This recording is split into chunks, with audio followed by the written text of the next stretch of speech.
असे छोटे छोटेसे आम्हाला कप्पे बनवायचे. त्याच्यामध्ये सोनाली, त्याच्यानंतर गावठी आपली, त्याच्यानंतर कडकनाथ, असे एक एक दोन दोन जोडे आम्हाला प्रत्येक ठेवायचे.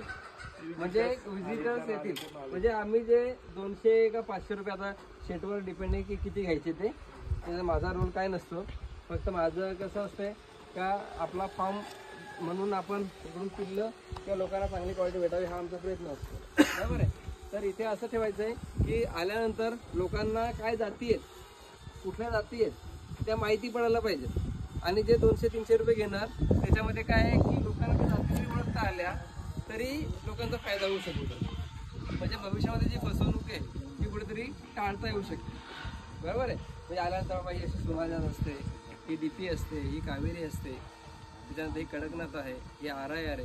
अशा सगळ्या 2-2, 3-3 कोंबड्या ठेवल्यात तर आणि गावठी तर कंपॅरिझन लगेच होऊ शकते. कसं असतं माहिती आहे का, तुम्ही एखादी सोनाली जातीच्या कोंबड्या पूर्ण बघितल्या ना त्यामध्ये तुम्हाला तेवढं लगेच लक्षात येत नाही. पण त्याच्यामध्ये जर त्या साईडला जर गावठी ठेवलं तर तुम्हाला लगेच कंपॅरिझन समजतं काय करायला पाहिजे, कसं असतंय, काय असतं.